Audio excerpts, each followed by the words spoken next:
Hello. Over the course of this video, I'm going to share with you ways to integrate literacy strategies, and I will leave you with a follow-up activity.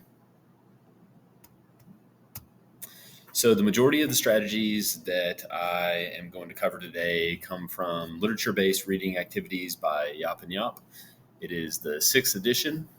Some of them are also in the Essentials of Young Adult Literature book by Short, Tomlinson, Lynch Brown, and Johnson. But I started out with these strategies because of the way that they're organized in the book. There's the reference to the book, Yap and Yap. So I mentioned the way that this book is set up.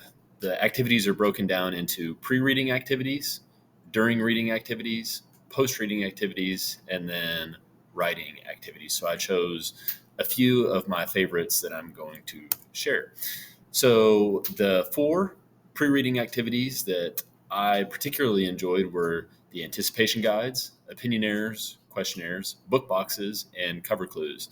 I thought all four of these were great ways to get students thinking and talking about the books. So I included a few pictures.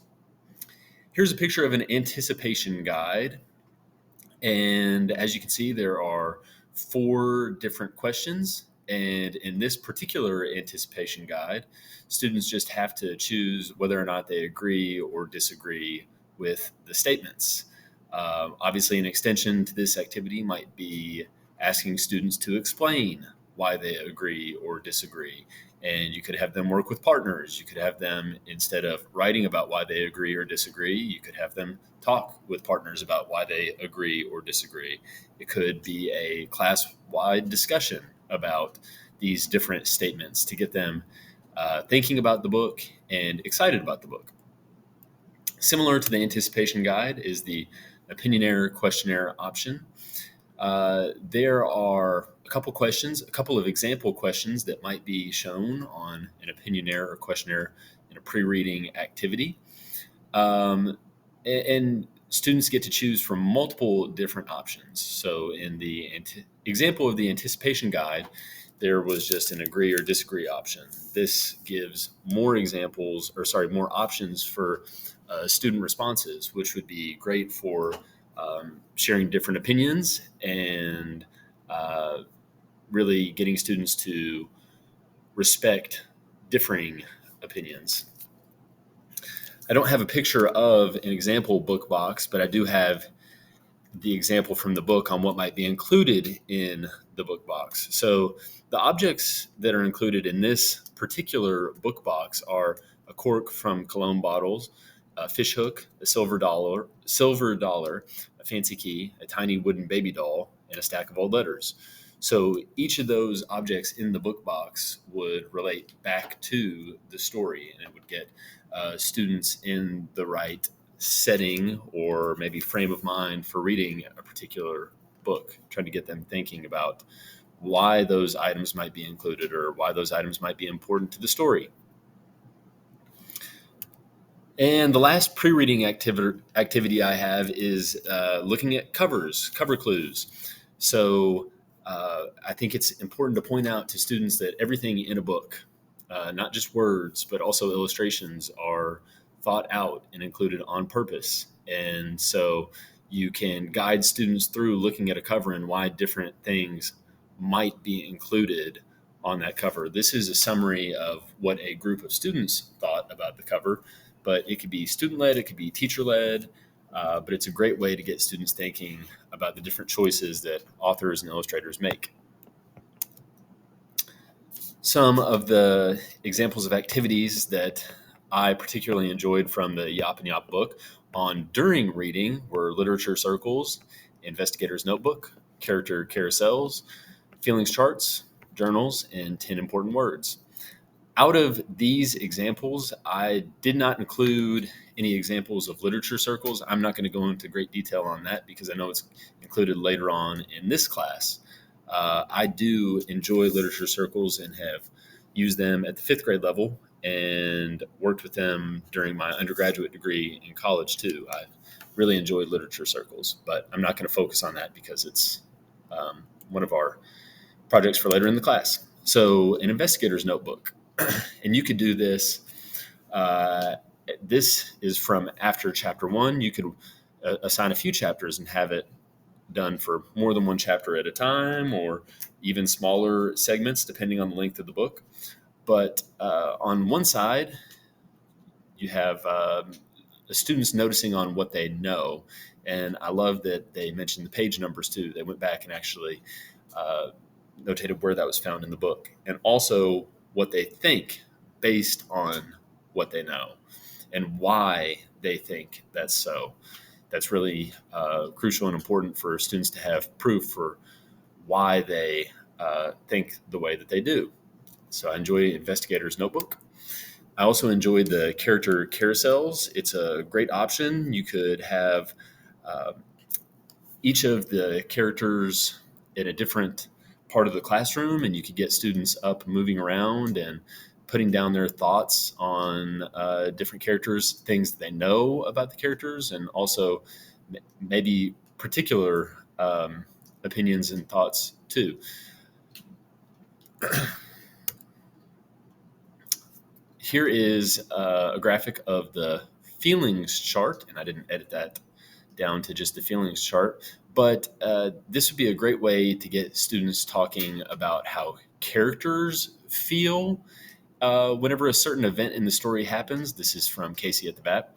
So whenever Casey steps up to bat, he is proud, confident, self-assured, and calm. The crowd is delirious, hopeful, thrilled, and ecstatic. And you can also throw in the me. How did you feel whenever Casey stepped up to the bat? So then the class or a particular student said that they were worried, amused, curious, excited. So it's a great way to get thinking about characters' feelings, but also how we feel whenever these events happen to characters. Another great option would be keeping a journal. So this could be prompted or unprompted. It could be like the investigator's notebook, where it could be after one chapter or after maybe a few chapters. So the prompt that's given at the bottom is look at the second set of images, select one of the images from this combination of graphic novel by Brian Selznick, Wonderstruck. So select one of the images to view more closely. Examine the details. What do you think is happening? Does the image evoke any feelings? And so they would go back and answer that prompt. And the last one, and I think this is coming up in one of our future discussion boards too, that I really enjoyed was 10 important words. I think it's a great practice to get students to narrow down their thoughts, because sometimes it can be a stretch to get students to think more in depth, but sometimes it's tough to close off the thoughts too. And students can ramble and run on. But if you narrow down to just 10 important words, students have to think more critically about the 10 words that they are going to choose. And so based on those 10 important words, there's a summary sentence too on maybe the most important part of the book. So those were the during reading activities. Here are 6 of the post-reading activities that I particularly enjoyed: literary report cards, powerful passages, sketch to stretch, dramatic responses, magazine cover, and book trailers. I tried in this to stay away from the options that had to do with writing, because I know there's a place for that, obviously, but I think sometimes we get, at least I get stuck in the writing in response to literature. And so I thought that these were some pretty great options to also get students thinking and maybe responding in different ways other than writing. One of them was a literary report card. So you could give students certain characteristics and have them grade characters based on that. So in this example, the student gave the character an A for kindness, but a D for being obedient. And then they had to explain that. I think definitely at the middle school and high school level, you would want to have students explain their grades. In the book, it gives an example of, for younger students, letting them just put a grade, or giving maybe more simple characteristics like the character is good. But obviously in middle school and high school, you'd want to kind of make that a little bit more challenging. Students should be able to handle that. That's the literary report card. In sketch to stretch, you have students sketch out what they've read about. So that's a great option for students who are maybe more artistic and don't always get the opportunity to show their art in class or use it in a productive way, because I know we all have students that like to doodle, and so this is a great opportunity to let them do that productively.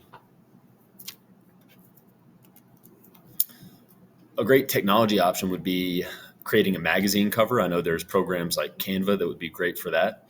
And so you would just have students create their own magazine cover for the book. This last one that I have an example for is a book trailer.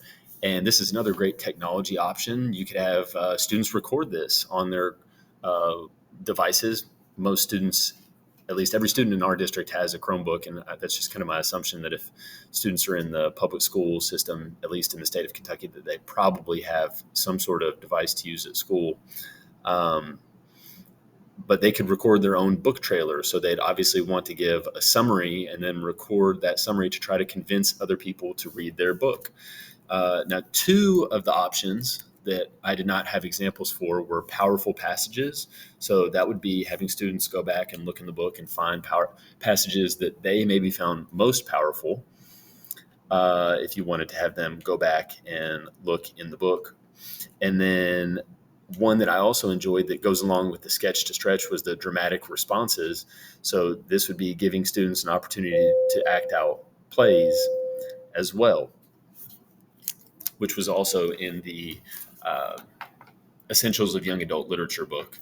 But I saw it first in the literature-based reading activities book. And I know that there are students that love acting out plays.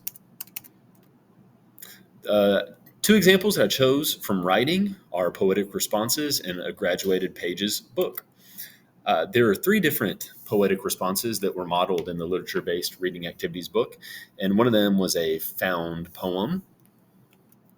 One was an I am poem, where you have to complete different statements in the thought process of certain characters.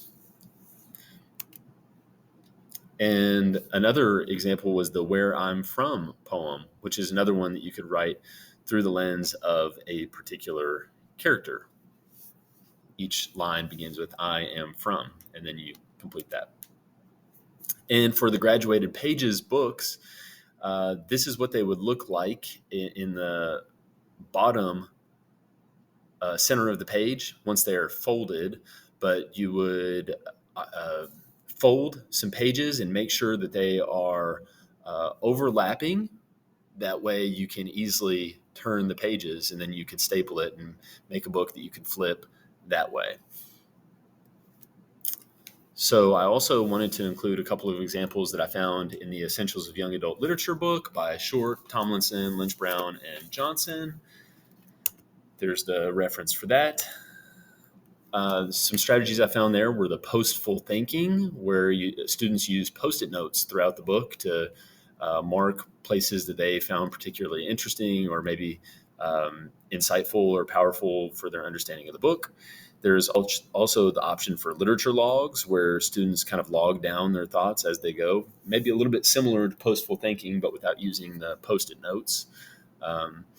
Graffiti boards are a great option for group work. You provide students a poster board, and then you give students a section of that poster board that they are to decorate however they see fit. And then the last one I included here was one called Hot Seat. And so you have students take on the role of a character, and then you put them in the hot seat where they have to answer questions in the thoughts of that character, or thinking about how that character would answer.